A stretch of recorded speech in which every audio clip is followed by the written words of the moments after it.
नमस्कार, मैं हूं चित्रा त्रिपाठी। शाम के 5 बजने वाले हैं। एबीपी न्यूज पर यह वक्त है सबसे बड़े डिबेट शो महादंगल का। क्या हिंदुत्व के मुद्दे पर इंडिया गठबंधन टूटने वाला है? क्या उद्धव ठाकरे की पार्टी महाराष्ट्र चुनाव में हार के बाद फिर से हिंदुत्व के मुद्दे पर लौटने वाली है? क्या हिंदुत्व की ओर उद्धव की वापसी का नतीजा महाविकास अघाड़ी में टूट के रूप में दिखेगा? आज ये सवाल इसलिए हैं क्योंकि महाविकास अघाड़ी से अलग होने की समाजवादी पार्टी की धमकी के बाद उद्धव गुट ने समाजवादी पार्टी पर जबरदस्त पलटवार किया है। उद्धव ठाकरे के बेटे और शिवसेना के विधायक आदित्य ठाकरे ने समाजवादी पार्टी को बीजेपी की बी टीम बताते हुए कहा कि उनकी पार्टी कभी भी हिंदुत्व से पीछे नहीं हटी। इसके पहले उद्धव ठाकरे के करीबी और विधान पार्षद मिलिंद नार्वेकर ने 6 दिसंबर को अयोध्या में विवादित ढांचे को ध्वस्त करने की तारीफ की थी। नार्वेकर के पोस्ट से नाराज महाराष्ट्र में समाजवादी पार्टी के अध्यक्ष अबू आजमी ने उद्धव की पार्टी को बीजेपी की लाइन पर जाते हुए बताया था और एमवीए से अलग होने की बात कह दी थी। लेकिन क्या उद्धव की पार्टी सोची समझी रणनीति के तहत हिंदुत्व की बात कर रही है? क्या विधानसभा चुनावों के नतीजों ने उसे हिंदुत्व की ओर लौटने के लिए मजबूर कर दिया है? सवाल यह भी है कि उद्धव की पार्टी के इस रुख पर इंडिया गठबंधन के बाकी साथी क्या करेंगे? कांग्रेस क्या करेगी? सवाल यह भी है कि क्या उद्धव के हिंदुत्व की ओर लौटने से बीजेपी और शिंदे गुट को नुकसान पहुंचेगा? आज की बहस में इन तमाम सवालों पर चर्चा करेंगे, लेकिन उसके पहले महादंगल की ये रिपोर्ट देखिए। हम सांप्रदायिकता को कभी बर्दाश्त नहीं कर सकते, इसलिए मैंने कहा कि मैं महाविकास अघाड़ी में नहीं हूं।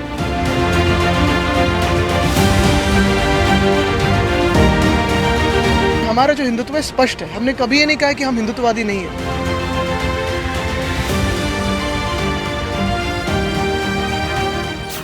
हिंदुत्व को लेकर इंडिया गठबंधन में घमासान मचा है। गठबंधन में शामिल दो अहम पार्टियां एक दूसरे को बीजेपी की बी टीम बता रही हैं। इसकी शुरुआत उद्धव ठाकरे के करीबी मिलिंद नार्वेकर के ट्वीट से हुई।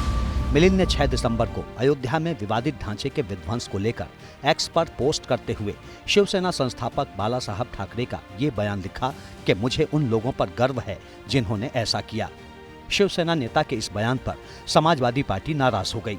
महाराष्ट्र में समाजवादी पार्टी के अध्यक्ष अबू आजमी ने एबीपी न्यूज से बात करते हुए साफ कर दिया कि महाविकास अघाड़ी में नहीं रहेंगे।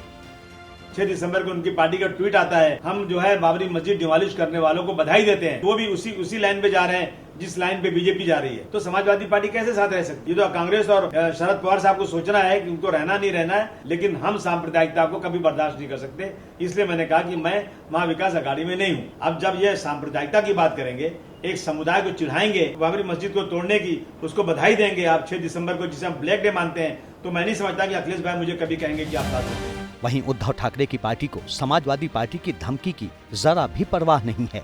उद्धव के बेटे आदित्य ने साफ कर दिया है कि उनकी पार्टी हिंदुत्व के साथ है। इतना ही नहीं, उन्होंने अबू आजमी पर बीजेपी की बी टीम के रूप में काम करने का आरोप भी लगाया।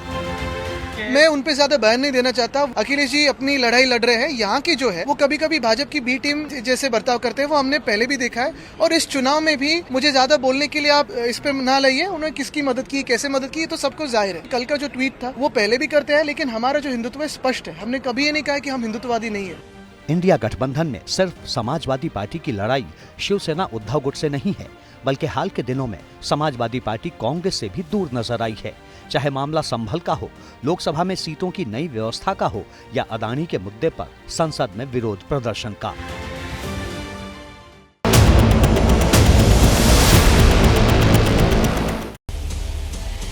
तो साथियों से मोह भंग, क्या अब अकेले लड़ी जाएगी जंग? कई ऐसे सवाल हैं जिसको लेकर महादंगल में बड़ी चर्चा हम करेंगे। खास मेहमानों की मौजूदगी है, उनका तारुफ आपसे करवा देती हूं। जफर इस्लाम जी, राष्ट्रीय प्रवक्ता भारतीय जनता पार्टी के हमारे साथ जुड़ चुके हैं। अनुराग भदौरिया जी, प्रवक्ता समाजवादी पार्टी के हमारे साथ मौजूद हैं। किशोर तिवारी जी, प्रवक्ता शिवसेना उद्धव ठाकरे गुट से हमारे साथ हैं। शायना एनसी नेता शिवसेना शिंदे गुट से हमारे साथ हैं। पंकज शर्मा, राजनीतिक विश्लेषक, थोड़ी देर में हमारे साथ जुड़ेंगे। और साथ ही मौजूद रहेंगे मलूक नागर जी, जो कि महासचिव हैं आरएलडी की। सभी का बहुत बहुत स्वागत है। सबसे पहले किशोर तिवारी जी, आपसे ही शुरुआत करते हुए, सेक्युलर गठबंधन महंगा पड़ गया शिवसेना को और मोह भंग हो रहा है अब धीरे धीरे पार्टियों से। देखो, एक चुनाव में थोड़ी सीटें कम आ गई, इसका मतलब ये नहीं है कि मोह भंग हो गया, ये हो गया, वो हो गया। एक बात मैं बताऊं कि एक नैरेटिव लड़ा बीजेपी ने, हमने कांग्रेस से गठबंधन किया या इंडिया अलायंस का हिस्सा बने तो हमने हिंदुत्व छोड़ दिया। वो नैरेटिव लोगों में पहुंचा, ये बात तो थी। लेकिन मैं एक बात बता रहा हूँ कि बाबरी मस्जिद विध्वंस किया और जब उसके किसने किया तो बीजेपी वाले भाग खड़े हुए थे। हाँ, लाल कृष्ण आडवाणी, प्रमोद महाजन, हाँ, और उन्होंने कहा कि ये तो शिवसेना वालों ने किया। तो हमने कहा ना, हमने किया, इसका हमें अभिमान है। तो ये स्टैंड हमारा आज का नहीं है। तो इसीलिए तो अबू आजमी बोल रहे हैं आप लोगों को ना कि बीजेपी की बी टीम है आप लोग, और आप लोग उल्टा समाजवादी पार्टी पर ये आरोप लगा रहे हैं। आदित्य ठाकरे का आज का बयान है।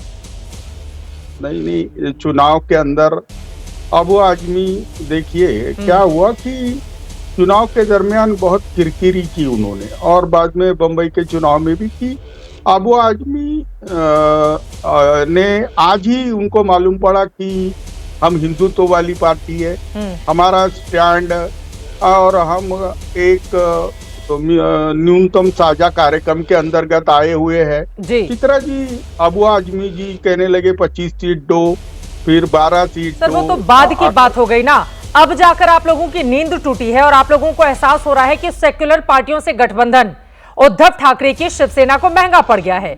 इस वजह से अब बाबरी मस्जिद जिसने ढहाया उसकी तारीफ में कसीदे पढ़े जा रहे हैं बाकायदा अखबारों में और ट्विटर पर, और दूसरी तरफ अपोजिशन पार्टी को जो आपके खिलाफ है उनको आप लोग बी टीम बता रहे हैं। बात समझ में आ रही है। किशोर जी, मैं फौरन लौट रही हूँ आपके पास। मुझे पूरा तो बोलिए। अनुराग जी भी जुड़े हुए हैं, उनसे मैं टिप्पणी ले लूंगी, लेकिन बोलिए, आप अपनी बात को आगे बढ़ाइए। ये देखो, एक है मंगलसूत्र चोरने वाला हिंदुत्व, बहस में लेके जाने वाला हिंदुत्व, और टोटी तोड़ने वाला हिंदुत्व, और हमारा हिंदुत्व है यह इंक्लूसिव हिंदुत्व है शिवाजी महाराज का, और उस हिंदुत्व का हमें स्वाभिमान है। चुनाव आएंगे जाएंगे, लौट के किशोर तिवारी हिंदुत्व पर आए, अब यही समझ में आ रहा है। अब मैं टिप्पणी ले लेती हूँ अनुराग भदौरिया की। तो आप लोग बीजेपी की बी टीम बनकर महाराष्ट्र में काम कर रहे थे अनुराग भदौरिया जी। आदित्य ठाकरे ने सीधे आरोप लगाए हैं आप लोगों के ऊपर। देखिए, अब कौन क्या आरोप लगाता है मुझे समझ में नहीं आ रहा है कि हम लोग तो संविधान और न्यायपालिका को मानने वाले लोग। क्या भारतीय जनता पार्टी संविधान और न्यायपालिका को मान रही है?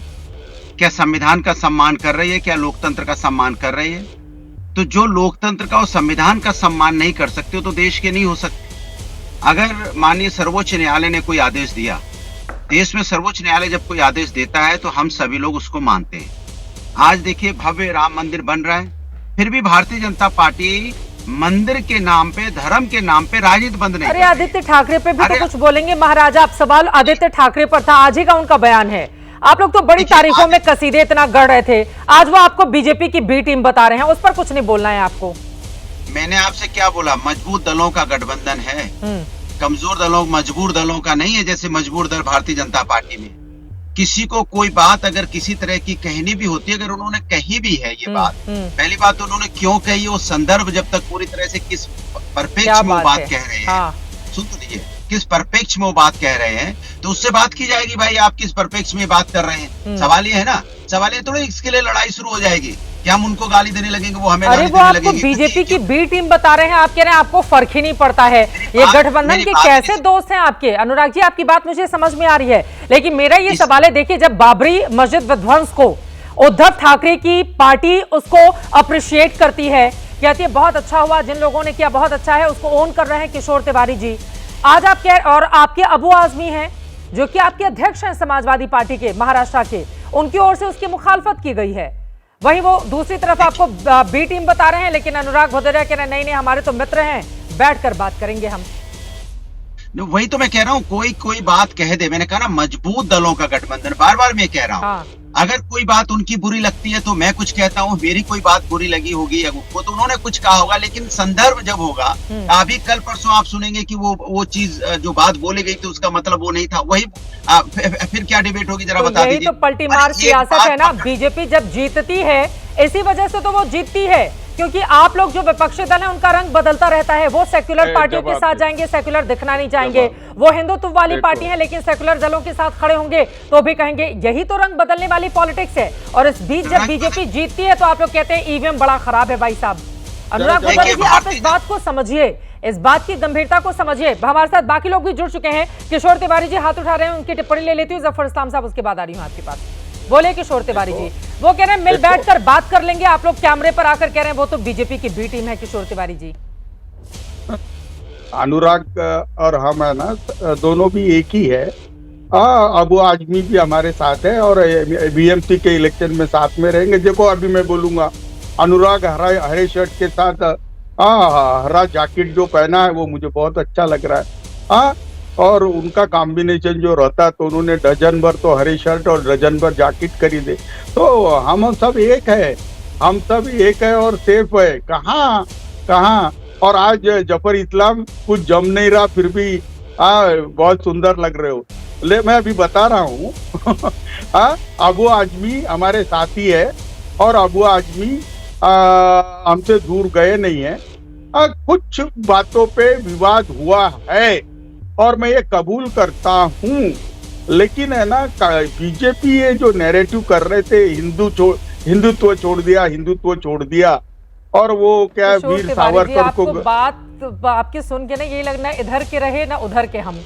उनके हरी टी शर्ट आपको कितनी भी अच्छी लग जाए, हरी जैकेट जो अनुराग भदौरिया जी पहने हुए हैं, लेकिन हरे रंग वाले आप लोगों को वोट तो दिए नहीं। आप सोचिए, कहाँ 56 सीटों पर जीतने वाली शिवसेना 20 पर आकर रुक गई। रिकॉर्ड पर है, सुनिए, आप सुन तो लीजिए सवाल। उसके बाद आपका लोकसभा में क्या हाल हो गया। अगर महागठबंधन के बाकी दलों की परफॉर्मेंस देखें और आपके शिवसेना की परफॉर्मेंस देखें, तो लोकसभा में आप अपना हाल देख लीजिए, शिंदे शिवसेना का हाल देख लीजिए। तो यही तो सवाल है ना किशोर तिवारी जी, क्या आपको उधर वाले भी नहीं मिल रहे हैं भाई और इधर वाले भी नहीं मिल रहे हैं। लेकिन जफर इस्लाम जी, उसके पहले आपके पास आते हुए फिर आप टिप्पणी कीजिएगा। जफर इस्लाम साहब वो कह रहे हैं हम सब एक हैं और सेफ भी हैं। आपको इतना खुश होने की जरूरत नहीं है जफर इस्लाम जी, और मिल बैठकर आपसे मुद्दों को सुलझा लिया जाएगा। ऐसा चित्रा जी, अभी मैंने किसी को कहा सुनते हुए कि हम लोग साथ हैं, हाँ, हम लोग मजबूर नहीं मजबूत है।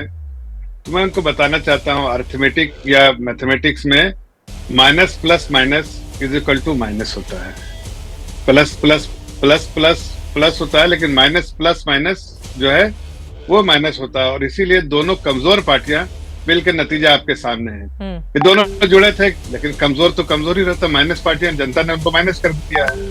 अभी लाख का हम एक हैं और हम लोग साथ हैं और हम मजबूत है। मजबूत है तो कहाँ भाई, नंबर बताओ, आंकड़े बताओ। सब जगह हारे हो तो आंकड़े किधर से है। फिर तुम्हारे जितने भी महाराष्ट्र में जितनी भी बातें आपने कही थी सब गलत साबित हुई, जनता ने आपको नकार दिया। ऐसे में ये जो कहें, लेकिन मैं आपको एक जगह भविष्यवाणी कर रहा हूं। अभी शिवसेना के स्पोक्स पर्सन जो कह रहे थे कि भाई हम एक साथ हैं, आगे लड़ेंगे इलेक्शन, किशोर भाई, लेकिन किशोर भाई बिल्कुल सही जानते, अच्छे से जानते हैं कि एमवीए का हिस्सा ही नहीं रहा। अभी वो बिल्कुल लात मार के जैसे बोलते हैं ना, आपको अच्छा नहीं लगता है बोलने में लात मार के, लेकिन जिस तरह से बोलते हैं ना लात मार के निकल जाना, वैसे उन्होंने शिवसेना और जो गुबाटा जो है वो और समाजवादी पार्टी एक दूसरे को मार के निकलने चाहती है, इसलिए कि दोनों का तालमेल ही नहीं है। और हम लोग बार बार कह रहे तालमेल नहीं, इसलिए ये सब दिक्कतें आ रही है और आगे भी आएंगे और ये साथ नहीं रहेंगे। अब ये इनका पतन शुरू हो गया। ताल और मेल दोनों की कमी है क्या? न ताल मिल रहा है, न मेल मिलाप हो पा रहा है। किशोर तिवारी जी, आप टिप्पणी कर दीजिए, उसके बाद में शाना एनसी जी फौरन आ रही हूँ आपके पास। नहीं, एक बात मैं बताता हूँ, बम्बई में हमारे जो 10 सीटें आई और उस पे से उसका एनालिसिस हम करते हैं, तो पहली बार ऐसा हुआ कि शिवसेना ये सर्वव्यापक पार्टी बोल के बाहर आई है। बाबा सिद्दीकी के मतदार संघ के अंदर ईशान हारना, अगर एमएनएस नहीं खड़ी होती ना राज ठाकरे की पार्टी, तो फिर आपका कितना बुरा हाल हो जाता मुंबई के अंदर भी। आंकड़े आप उठाकर देख लीजिए किशोर तिवारी जी। अरे हमारे ही तो वोट लेके गए, वो क्या है, हमारे ही तो वोट लेके गए। अब चाइना एनसी आई है, वो बेचारी बीजेपी की प्रवक्ता थी, फिर एकनाथ शिंदे की बनी, पर जमा नहीं ना, नहीं जमा उसका, नहीं जमा, नहीं जमा ना, नहीं जमा। आप शांत बैठे सर, आपकी नैया डूब चुकी है, आप मेरे बारे में टिप्पणी न करें। किशोर जी, आपको इतना अच्छा लगता है हर एक व्यक्ति के ऊपर टिप्पणी करना, ये आपकी विशेषता है। जो सवाल चित्रा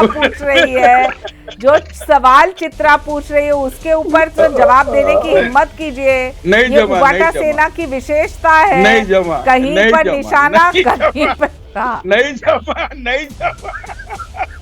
अरे उनके नहीं जपने में आप इतने क्यों खुश हो रहे हैं किशोर तिवारी जी? ये बात समझ में नहीं आ रही है। वो पुराना गीत याद आ गया, तुम जो इतना मुस्कुरा रहे हो, वो कौन कौन से गम है जिसको छिपा रहे हो? अभी चित्रा में कुछ बोलो। मैं अब शहनाज एनसी जी की मैं टिप्पणी ले लेती हूँ। किशोर तिवारी जी, उनका नहीं जमा या जमा, आप इतने खुश हुए जा रहे हैं। शहनाज एनसी जी की टिप्पणी ले लेती हूँ, फिर आप जवाब दीजिएगा। मलूक नागर साहब भी हमारे साथ हैं, पंकज जी भी जुड़ चुके हैं। बोलिए शहनाज एनसी जी। एक चीज खाली चित्रा जी 10 सेकंड बोलना चाहता हूँ कि शहनाज एनसी ने जिस तरह का परफॉर्मेंस दिखाया, चित्रा जी जिस तरह का परफॉर्मेंस शहनाज एनसी ने दिखाया है, वो शायद इतिहास में किसी ने वैसा परफॉर्मेंस वहाँ उस कॉन्स्टिट्यूएंसी में नहीं दिखाया था। तो उनको उनका परफॉर्मेंस के बेसिस पे उनको बधाई देना चाहिए। किशोर जी, आप कैसी बातें कर रहे हैं? उतार दी थी ना आप लोगों ने जफर इस्लाम साहब उनको। ठीक है, शहनाज एनसी से जवाब ले लेती हूँ। शहनाज एनसी जी।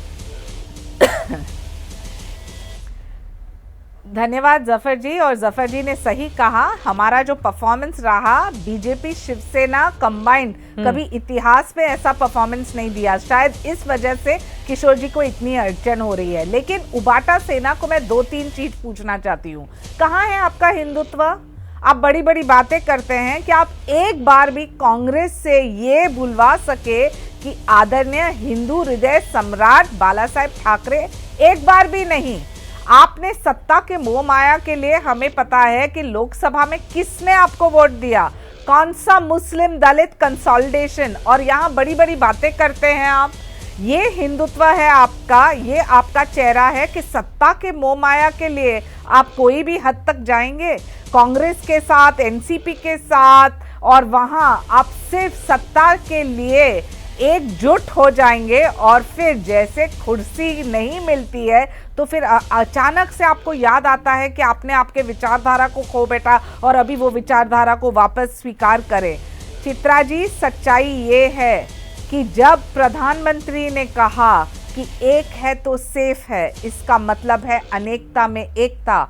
हर व्यक्ति ने सोचा, समझा और देखा कि एक तरफ उलेमा फतवा देती है, वो फतवा के साथ कहती है कि आपने एक कौम को वोट नहीं दिया और कौम के आधार पे वोट नहीं दिया तो हम आपको निकाल देंगे। वहां दूसरे तरफ प्रगति की राजनीति, वहां दूसरे तरफ आपके पास संजय राउत जो हर सुबह सिर्फ बयानबाजी और बवाल करना और नाना पटोले को जवाब देना, ये है उनकी एकजुटता और ये है उनकी सोच विचार। हिंदुत्व तो दूर की बात, उनको पता भी नहीं कि हिंदुत्व का मतलब क्या है। चित्रा जी, हिंदुत्व का मतलब है justice to all and appeasement to none. जिस दिन आप वो स्वीकार करें तब आपको आगे बढ़ने के लिए जनता शायद स्वीकार करे। अभी तो जनता ने आपको नकारा है। ये ऐतिहासिक जीत, ये स्ट्राइक रेट आपको देखने मिला है क्योंकि प्रधानमंत्री एकनाथ शिंदे जी, देवेंद्र फडणवीस, अजीत पवार ने जिस ढंग से काम किया उससे एक चीज स्पष्ट है कि जहां प्रगति वहां वोट। ठीक है, जहां आपने सिर्फ सत्ता के लिए बयानबाजी किया तो लोगों ने आपको नकारा। पंकज शर्मा जी, अब सीधे आपके पास आते हुए, देखिए सफलता के बड़े सारे साथी होते हैं और जैसे ही असफलता हाथ लगती है उसके बाद देखिए मतलब जो नाव में छेद हो जाती है तो उससे कूद कूद कर लोग भागने लगते हैं, कौन डूबेगा नाव के साथ। तो वही मौजूदा स्थिति हो गई है महाविकास अघाड़ी की महाराष्ट्र में। एक दूसरे पर निशाना साधना है, एक दूसरे को टारगेट करना है और छोड़ छोड़ के दूसरी तरफ रुख करना है। पंकज शर्मा जी। चित्रा जी, इस बात से पूरी तरह सहमत हूं कि महाविकास अघाड़ी भी और इंडिया समूह के राजनीतिक दल भी अगर ये अपनी ताल से ताल नहीं मिलाएंगे और अपने हाल से हाल नहीं मिलाएंगे तो आगे चलकर इनके लिए मुश्किल होगी। इनको जिम्मेदारी से काम लेना चाहिए। लेकिन उससे भी बड़ी गंभीर बात एक दूसरी है, वो ये है कि जब कोई भारतीय जनता पार्टी के विपक्ष में होता है तो आयकर विभाग उसकी 1000 करोड़ रुपए की बेनामी संपत्ति जब्त कर लेता है, जोर शोर से उसको मीडिया में प्रचारित करता है। जब वो भाजपाम शरणम गच्छामी हो जाता है तो ये संपत्ति रिलीज हो जाती है, सारे केस खत्म हो जाते हैं। तो 2014 के बाद हमारे हुक्मरानों ने एक ऐसे अमृत काल का निर्माण किया है जिसमें राजनीति की, तंत्र की, समाज की, संस्कृति की नई परिभाषाएं गढ़ी जा रही हैं। हम अपने आने वाली जो पीढ़ियां हैं उनके लिए ऐसी नजीरें कायम कर रहे हैं जिन्हें आने वाले समय में देख सुन के वो हमारी जो मौजूदा पीढ़ी है उसके माथे पर कलंक का टीका लगाएंगे। तो ये एक बड़ी संजीदा बात है, ये एक संजीदा खतरा है, इस पर सारे देश के राजनीतिक दलों को ध्यान देना चाहिए। हमारे वर्तमान सत्तासीनों ने साल में देश को दिया क्या है? उन्होंने देश को विश्वास का संकट दिया। ये विश्वास के विचलन का दौर है, ये भरोसे का नहीं है, ये भ्रम का दौर है। विधायिका पर विश्वास कम हुआ, न्यायपालिका पर विश्वास दिखा, कार्यपालिका पर जो विश्वास है वो तो करीब करीब समाप्त हो गया है, और मीडिया पर भी यकीन पूरी तरह पातालगामी हो चुका है। तो लोकतंत्र के चारों स्तंभों पर विश्वास की ये जो लड़खड़ाहट का युग है, ये हमें जहां लेके जा रहा है, वहां पहुंचकर देश की जो सूरत तैयार होगी किस पर वो विश्वास आपसे है? देखी नहीं जाएगी। किस पर विश्वास है पंकज शर्मा जी? हाँ, फिर किस पर विश्वास है? अगर चारों स्तंभ लड़खड़ा गए हैं तो किस पर विश्वास है? हाँ नहीं, चारों स्तंभ लड़खड़ा गए हैं, उन पर विश्वास कम हुआ है। और 10 साल में ये क्यों हुआ है, किन लोगों की वजह से हुआ है, किन तत्वों की वजह से हुआ है, किन कारणों की वजह से हुआ है, ये उस पर बड़े गंभीर विचार विमर्श का समय है। अगर अब भी हमने उसको नहीं किया और अपनी बुनियादी भूमिका का पुनरुद्धार इन चारों स्तंभों ने नहीं किया, चारों स्तंभों का जो अपराध है वो अक्षम्य माना जाएगा। सर, चारों सबसे स्तंभ बड़ा जनता खतरा के है बीच देश ही के तो साथ। जाते हैं ना पंकज शर्मा जी। देखिए, जिस अजित पवार का मामला आप उठा रहे थे, इसको लेकर जनता के बीच गई थी महाविकास अघाड़ी।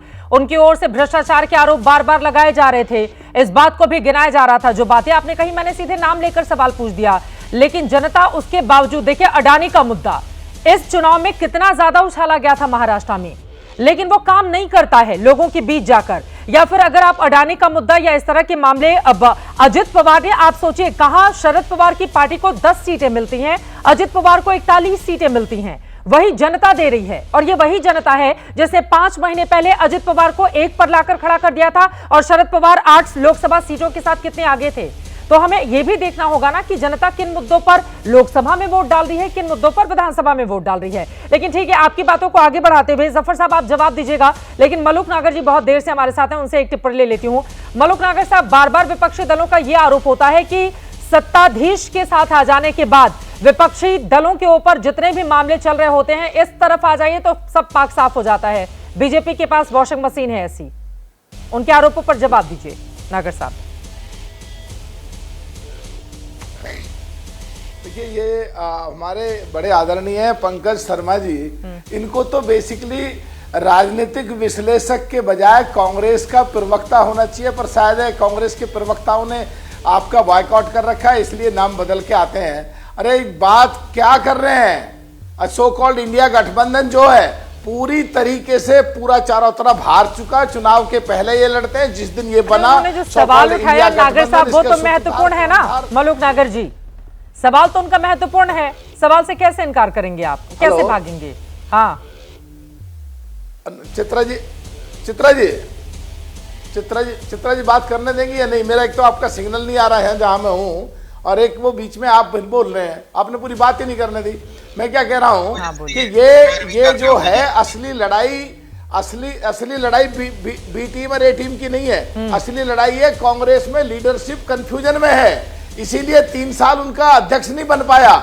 वो समाजवादी पार्टी को इज्जत नहीं देना चाहती, देश की सबसे बड़ी तीसरी ताकत है वो, 37 एमपी है उनके कंधे पे चढ़ के 6 एमपी जीत करके ये आ गए हैं उत्तर प्रदेश से। असली लड़ाई महाराष्ट्र की नहीं है, असली लड़ाई उत्तर प्रदेश की है। अखिलेश जी को हटाओ, अखिलेश पखलेश को मध्य प्रदेश में बेइज्जती करी, हरियाणा में बेइज्जती करी, महाराष्ट्र में बेइज्जती करी, राजस्थान में बेइज्जती करी, इसीलिए वहां से उखड़े ये। तो अब 2027 यूपी का चुनाव आने वाला है, तो यूपी के चुनाव में ये कोशिश कर रहे हैं कि किसी भी तरीके से कांग्रेस में स्टेब्लिश हो जाए, तो हजम नहीं कर पा रहे हैं समाजवादी पार्टी को, और समाजवादी पार्टी के कंधे पे चढ़ के आए हैं। अरे आप इतनी क्यों तारीफ कर रहे हैं समाजवादी पार्टी की? जफर साहब के लिए परेशानी खड़ी हो जाएगी अगर आप अखिलेश यादव की इतनी तारीफ करने लगेंगे, अगर जफर साहब परेशान हो जाएंगे।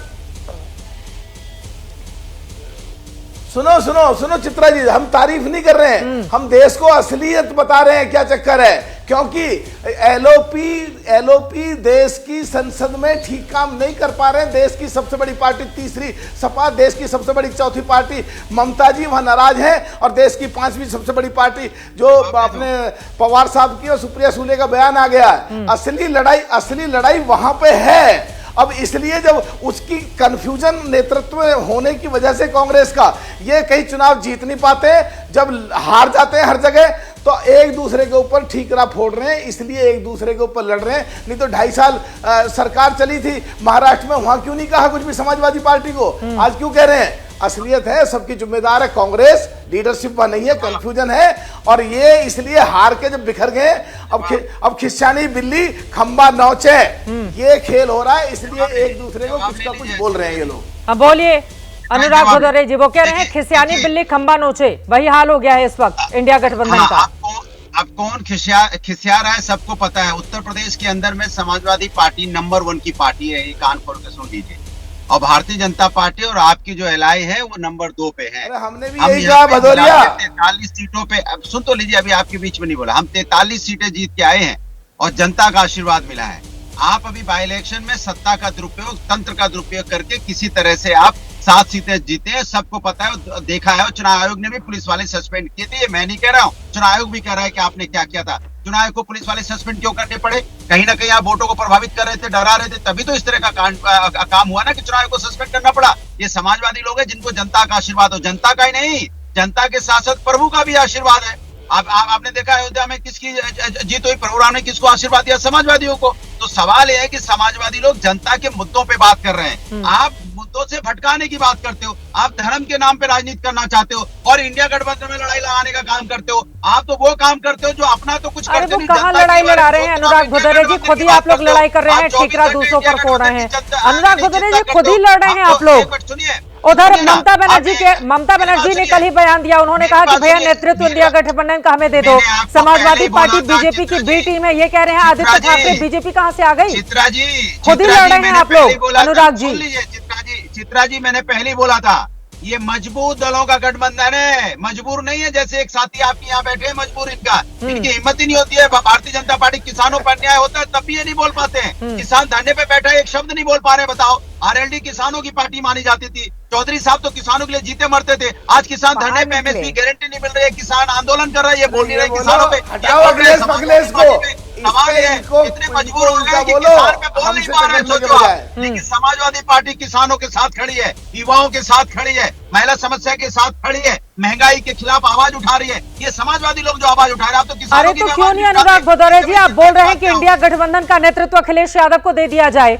समाजवादी पार्टी अगर सब कुछ करिए, आप लोगों को भी पता है कि अकेले अपने बलबूते आप लोग बीजेपी का कुछ कर नहीं पाएंगे देश के भीतर। आप अकेले नेतृत्व क्यों नहीं मांग ले रहे हैं अनुराग भदौरे जी अखिलेश यादव जी के लिए? अकेले ही बलबूते पे हमने भारतीय जनता पार्टी को उत्तर प्रदेश से खदेड़ा है। अरे सर, आपके साथ कांग्रेस पार्टी भी तो थी, आपके साथ कांग्रेस पार्टी भी थी, अन्य भी दल थे अनुराग भदौरे जी, अकेले कहां थे?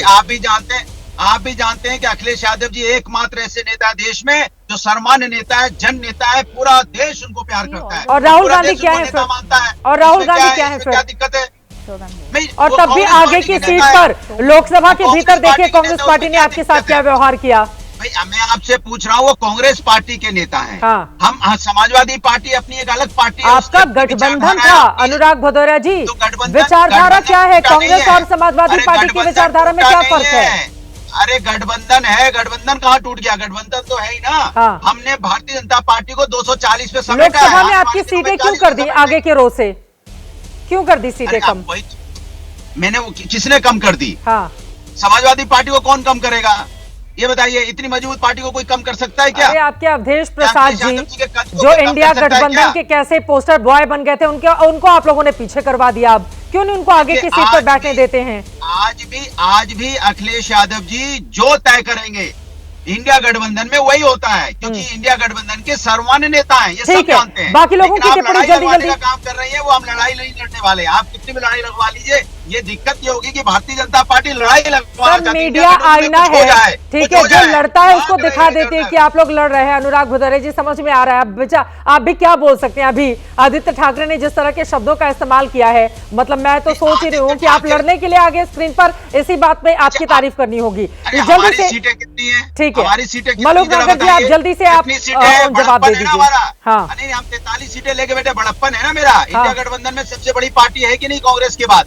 अगर मेरा बड़प्पन है तो जब बड़प्पन है तो हम बड़प्पन भदौरिया साहब रुक जाओ। बोले मलोक नागर साहब, वो कह रहे हैं बड़प्पन है समाजवादी पार्टी के नेताओं के भीतर। ठीक है, जवाब ले लेते हैं, बाकी लोग भी इंतजार करें। बोलिए नागर इनको रुको, रोक दिया, बोलिए। देखो हाँ चित्रा जी किसानों पे बोलो, किसानों पूरी पे। लंबी चौड़ी बात में दो चीज सामने निकल के आई हैं। अरे इसको रोको यार, इसको रुक गए, तुम्हारे सर। बीच में नहीं बोला, नहीं बोलने नहीं अनुराग जी, बोला। नहीं प्लीज आराम से झगड़ा नहीं दो करेंगे। चीज बोलिए। निकल के प्लीज अनुराग जी, आप जब बोल रहे थे तो वो नहीं टोक रहे थे, देखो, प्लीज उनको बोलने दे। बोलिए नागर साहब। ये डरते हैं कि मेरी बात का जवाब नहीं होगा, इसलिए बीच में कूदते हैं। मैं सीधा बोल रहा हूं कि एक चीज क्लियर हो गई कि इनको जब बी टीम कहा उसका जवाब इनके पास नहीं है। और एक इन्होंने कहा कि सो कॉल्ड इंडिया गठबंधन में सर्वमान्य नेता अखिलेश जी हैं, तो ये राहुल को नेता नकारते हैं। और सो कॉल्ड इंडिया गठबंधन का नेता ये भी ममता जी की तरह आज अखिलेश जी को डिक्लेयर कर रहे हैं। इनको महाराष्ट्र से क्या भगाया, क्या बी टीम कहा, इन्होंने आकर के कल वाली परसों वाली एलओपी वाली बात को आज आकर के देश के नेशनल टेलीविजन पे सर्वमान्य नेता सो कॉल्ड इंडिया गठबंधन का डिक्लेयर कर दिया। क्लियर कट पूछ लो, दोनों बातें इन्होंने कही है कि नहीं कही है? जल्दी से अनुराग जी, 2 लाइन में। देखिए मैं तो चाहता हूँ ना कि समाजवादी पार्टी के राष्ट्रीय अध्यक्ष श्री अखिलेश यादव जी देश के प्रधानमंत्री बने, देश के सबसे बड़ा नेता हो। ये तो मेरी इच्छा है, और क्यों नहीं होगी? समाजवादी पार्टी में होने के नाते हम चाहते हैं वो देश के प्रधानमंत्री बने, देश के सबसे बड़े नेता बने, क्यों नहीं चाहेंगे? और जनता चाहती है। हमारे चाहने से क्या, उत्तर प्रदेश सबसे बड़ा प्रदेश है और सबसे ज्यादा सीटें जीत के आए हैं, और आज उनका सम्मान है। चित्रा जी हेडलाइन बन गई, चित्रा जी हेडलाइन बन गई। समाजवादी ने प्रधानमंत्री का कैंडिडेट डिक्लेयर करा अखिलेश जी को। चित्रा जी हेडलाइन बन गई, ब्रेकिंग न्यूज। चित्रा जी छोड़िए, किसान पे बोलिए। चित्रा जी पे बोलिए, आपने किसान पे नहीं बोल पा रहे। किसान पे बोलने में आप बाबा करने लगते हैं। किसान पे बोलिए ना, किसान की पार्टी बताते हो आप, और किसान पे एक शब्द नहीं बोल रहे हो। इसलिए मैं आपसे कह रहा हूँ कि हम मुद्दों से भाग रहा हूँ, किसान की बात कर रहे हैं कि किसान को एमएसपी की गारंटी मिलनी चाहिए। महाराष्ट्र में क्या आप बीजेपी की बी टीम है अनुराग भदौरिया जी, जो आदित्य ठाकरे ने कहा है? जो उन्हें भी पता है आदित्य ठाकरे को कि समाजवादी पार्टी एकमात्र पार्टी है जो भारतीय जनता पार्टी को हरा रही है। भारतीय जनता पार्टी डरती किसी से तो श्री अखिलेश यादव जी से डरती है। बोले जफर इस्लाम साहब, ठीक है, केवल आप लोग समाजवादी पार्टी से ही डरते हैं, जिस तरह का हाल उत्तर प्रदेश में किया है सपा ने। अब देखिए, कुआं में मेंढक उतना ही उछल पाता है जितना उसकी ताकत है, उसके बाहर तो दुनिया देखा ही नहीं। तो ठीक है, यूपी करते रहे, हम देश की बात कर रहे हैं। देश में भारतीय जनता पार्टी और उसके अलायंस की सरकार है, हम अच्छे से सरकार चला रहे हैं। जनता हमारे साथ खड़ी है और इनको जनता छोड़ चुकी है। अभी उत्तर प्रदेश में 240 में समेट दिया जनता ने। अरे 9 सीटों में 7 सीटें आई। आगे और 240 आई है। अपने बारे में बहुत देर से सुन रहे थे, प्लीज अनुराग जी। हाँ बोलिए। देखिए, ये संविधान को लेके लोगों को गुमराह किया। इस बार लोगों ने समझ लिया कि ये लोग झूठे लोग हैं, संविधान को लेके हाथ में घूम रहे हैं, संविधान का खाली पन्ना खाली है, इसलिए उसको सही सजा दिया इन्होंने महाराष्ट्र में। अब कहीं भी देश में इलेक्शन होगा, जनता इसी तरह से भारतीय जनता पार्टी और उनके अलायंस के साथ एनडीए को सपोर्ट करेगी और एनडीए की सरकार बनेगी। आज मैं कहना चाहता हूँ, देखिए, अब जिस तरह से मलोक नागर जी से लड़ रहे थे, जिस तरह से आपको देखा कि कमेंट कर रहे थे अपने तिवारी जी, शाइना इंसी जी के बारे में, वो कौन करता है? वो वही करता है जो हारी हुई पार्टियां होती हैं, जिनके पास कुछ नहीं है। अब इनको हमने सोचा है, भाई देखिए, ये लोग बहुत जो है खट्टे अंगूर खा चुके हैं, अब इनको मीठे अंगूर भेज रहे हैं। इस बार नए साल में इनको मीठे अंगूर भेजे जाएंगे ताकि कुछ मीठा खाएं तो अच्छी बातें करें। इसलिए खट्टे अंगूर तो खा रहे हैं, देख रहे हैं, एक्सपीरियंस है इनका, तो वो इसलिए इस तरह की बातें कहेंगे। हमने तो इन पे सोचना ही छोड़ दिया इनके बारे में। ये लोग कौन कैसे हैं, इनको जनता ने भी छोड़ दिया, हम लोगों ने भी देखना छोड़ दिया। और अब इनकी पार्टी को किस्मत से 37 सीटें मिली, अब 3-4 सीटें मिल जाए बहुत बड़ी बात है। आगे कभी भी इलेक्शन होगा, जनता इसलिए कि जनता समझ चुकी है, ऐसे लोग जो पार्लियामेंट में बैठ के भी अपना काम पूरे तौर से नहीं करते हैं और इनको सिर्फ सत्ता की लालच है। आज देखिए प्रधानमंत्री का सपना देखने लगे। अरे भाई प्रधानमंत्री के नहीं प्रधानमंत्री का सपना देखने के लिए कम से कम 200 सीटें तो चाहिए, 150 सीटें तो चाहिए। अब 37 सीटें वो भी डिफॉल्ट से आ गया, तो उसमें आप सत्ता में आने चाहते हैं और भी प्रधानमंत्री बनना चाहते हैं। एक लाइन में जल्दी से अनुराग जी, किशोर तिवारी जी, शाना एनसी, आप चिंता मत कीजिए, आने वाले दिनों में उत्तर प्रदेश, मध्य प्रदेश और महाराष्ट्र, अदर प्रदेशों में मिला के उत्तर प्रदेश 80 सीटें, 80 में तो हम 80 जीतेंगे ही, दूसरी जगह जीत के आएंगे और सरकार बनाएंगे, प्रधानमंत्री बनेंगे, चिंता मत कीजिए। वो कब आप होगा परेशान मत अनुराग होइए। वगैरह जी? होगा। अभी तो नहीं है ना, अभी तो बहुत होगा। लंबा रास्ता तय करना है। अभी अरे तो आप MBA देखिए कि में इंडिया गठबंधन का क्या होगा भविष्य, अभी तो इसी पर ज्यादा फोकस करना होगा। किशोर तिवारी जी, अब सीधे आपके पास आते हुए, में भारतीय जनता पार्टी साफ हो जाएगी ठीक है उत्तर प्रदेश में। किशोर तिवारी जी को बोलने देते हैं, शाना एनसी जी भी हैं, पंकज जी भी हैं। किशोर तिवारी जी, आप लोग कितना भी बताते रहिए 240 पर रोक दिया, अरे पूरा इंडिया गठबंधन का आंकड़ा उठाकर अगर एक कर दे तो भी अकेले बीजेपी जितनी पार्टी के बराबर आप लोग खड़े नहीं होते हैं और गिनाते रहते हैं। अनुराग भदौरिया जी, किशोर तिवारी जी, 240 कौन है आसपास बताइए? कोई एक पार्टी तो 100 का आंकड़ा क्रॉस नहीं कर पाई लोकसभा में, उनके 240 में बड़ा आप लोगों का मतलब मजा आ जाता है आप लोगों को बोलकर। तिवारी साहब, महाराष्ट्र का मत बोलना, नहीं तो वो महाराष्ट्र का निकालोगे तो वहाँ तो बहुत ही कम है ना। हाँ, 9 है। तो मैं अभी और लेकिन विधानसभा चुनाव हो जाता है तो फिर आप लोग ईवीएम को दोष दे देते हैं। देखिए यही तो बात है ना किशोर जी, अरे अभी ईवीएम ही रूठ चलेगा गया आप लोगों से इस बार। इतना ईवीएम को पोस दिया था ना आप लोगों ने, ईवीएम ही रूठ गया इस बार। चित्रा जी, ईवीएम का तो रोना रोएंगे, फिर हम हमारा आत्मविश्लेषण करेंगे। रुको ना अभी, हाँ शौक से निकले नहीं और वही गिनाते हो तुम की 10 आए, 20 आए, 15 आए। तो मैं अभी बता रहा हूँ तुमको कि इंडिया गठबंधन में बहुत कद्दावर नेता है। उत्तर प्रदेश में अखिलेश यादव, बिहार में तेजस्वी, झारखंड में हमारे सोरेन और बंगाल में दीदी, महाराष्ट्र में उद्धव ठाकरे। और भारत के हिसाब से मैं कहता हूं कि राहुल गांधी को पूरा चुनाव में ही प्रोजेक्ट करना था प्राइम मिनिस्टर कैंडिडेट, तो 50-60 सीटें ज्यादा आती। लेकिन मैं चाहता हूं कि जिस तरीके से जफर इस्लाम ने बीजेपी को डिफेंड किया और शाइना एनसी बेचारी इधर जाओ बोली तो उधर चलेगी, उधर चलेगी, इधर चलेगी। अरे किशोर तिवारी जी, फिर तो ऐसे बेचारे आप भी हो जाएंगे ना। आप भी पहले बीजेपी में थे, अभी उद्धव ठाकरे को डिफेंड कर रहे हैं, फिर ये बेचारगी तो न जाने कितने लोगों में झलकने लगेगी। मेरी को बात तो करने दो। हाँ। मैं सार्वजनिक तौर पे करता हूँ कि 6 MLC की जगह खाली हुई है, तो मेरी बहन शाइना एनसी जी को MLC बनाना चाहिए और राज्यसभा के भी 2 सीटें खाली हुई है। तो जफर को बना के इतना अच्छे तरीके से इतनी गिरी हुई पार्टी को डिफेंड किया। वो कब पार्टी 89% वोट शेयर मिला है बीजेपी को, जिसको अब 89% स्ट्राइक रेट है। 18 माफ कीजिएगा, 89% स्ट्राइक रेट है बीजेपी का। अपने बारे में कह रहे हैं दोनों पार्टी के बारे में दोनों तीनों भिड़ गए। मैं अभी बता रहा हूँ, मेरी बात सुन लो। चित्रा जी, आपको विचलित कर दिया। जल्दी से अपनी बात पूरी करें। शाना जी, आप पर जवाब देना चाहते हैं। किशोर जी, जल्दी से। हाँ, अरे शाइना जी को ऐसे ही बुलाया करो कि बीजेपी को याद आते रहे कि अरे मुझे बोलने देना, मुझे बोलने देना। बोले तिवारी जी, आपकी दुखी आत्मा यहाँ सबको दिखाई देती है। जो आपकी मन की बात है खुद के लिए वो आप बोल रहे हैं और मेरे ऊपर बिचारी जैसे टैगलाइन इस्तेमाल कर रहे हैं। प्लीज, मैं कोई बिचारी नहीं और आपके तरफ बिचारा तो हुई नहीं। मुझे सिर्फ ये बोलना है, जब इतिहास में ये पहली बार है, LOP नहीं है, 20 है उबाटा सेना के, 16 है कांग्रेस के, 10 है शरद पवार के। आपको मिला के भी आपके पास एक लीडर ऑफ ऑपोजिशन नहीं है। आपकी तो नैया डूब चुकी है, ये समझ लीजिए। अभी जितना जल्दी आप निकल के आए, ये जो महाविनाश अगाड़ी है इसका कुछ बचा ही नहीं। 6 तारीख को मिलिंद नार्वेकर कुछ कहते हैं, 8 तारीख को आदित्य ठाकरे कुछ कहते हैं, समाजवादी पार्टी कुछ कहता है, लेकिन कौन बचा है कि आप बोले या ना बोले? ये बेमतलब बेफजूल की जो बातें आप करते हैं उससे एक चीज स्पष्ट दिखाई देती है कि आप एक दुखी आत्मा है, तो आपकी मन की शांति मिले, यही मेरी प्रार्थना है। जल्दी से, आप दुखी आत्मा है किशोर जी, फिर पंकज जी मैं आ रही हूँ क्लोजिंग कमेंट के लिए। जल्दी से किशोर जी। नहीं, देखो वही बात कर ली 20-16 ऐसा थोड़ी है, एक आधी बार कम सीटें आ जाती है, लेकिन पार्टियों की कार्यकर्ता उतने ही रहते हैं, 40% वोट के हम भी हकदार है और सीटें कम आई है।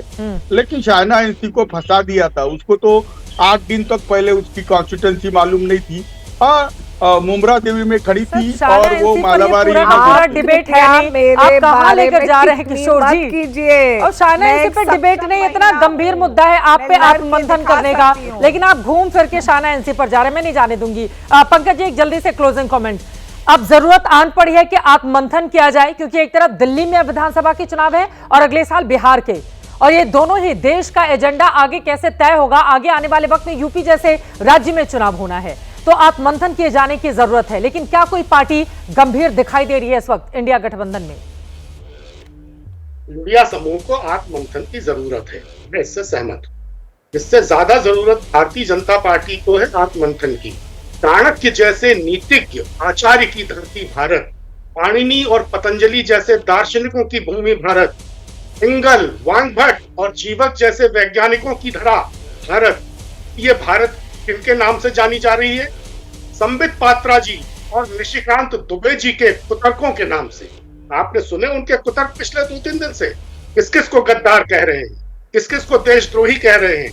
जो समाज को बांट रहे हैं वो देश खो गए, और जो समाज को जोड़ने का काम कर रहे हैं वो इनकी नजरों में देशद्रोही हैं। ये हमारे समय का दुर्भाग्य है। ये समय का जो दुर्भाग्य है इसका जनक भारतीय जनता पार्टी है, उसको बहुत आत्ममंथन की जरूरत है। उद्धव ठाकरे जी की ओर से भी एकनाथ शिंदे को गद्दार ही बताया गया था चुनाव में, और असली नकली शिवसेना की इस लड़ाई में देखिए सीटें कहां पर आकर ठहरती है। एक तरफ गद्दार की लड़ाई चल रही है, तो वहीं दूसरी तरफ बड़ा सवाल यह है भारतीय जनता पार्टी ने जिस मजबूती के साथ वापसी की है, अब उसकी काट इंडिया गठबंधन की ओर से कैसे निकाला जाएगा। फिलहाल के लिए बहुत धन्यवाद आप तमाम मेहमानों का हमारे साथ चर्चा का हिस्सा बनने के लिए। आगे अब इस देश की राजनीति, अलग अलग प्रदेशों की राजनीति कैसे बढ़ेगी देखना महत्वपूर्ण होगा, लेकिन ये बात बिल्कुल सही है कि इंडिया गठबंधन में एक दूसरे पर आंखें तरेने की कोशिशें इस वक्त लगातार जारी हैं और लगातार एक दूसरे को बताया जा रहा है बीजेपी की बी टीम भी। अब आगे क्या रहेगी स्थिति, इस पर बनी रहेगी एबीपी न्यूज की नजर। इसी के साथ महादंगल में अभी के लिए बस इतना ही। देश और दुनिया की तमाम खबरों के लिए आप देखते रहिए एबीपी न्यूज।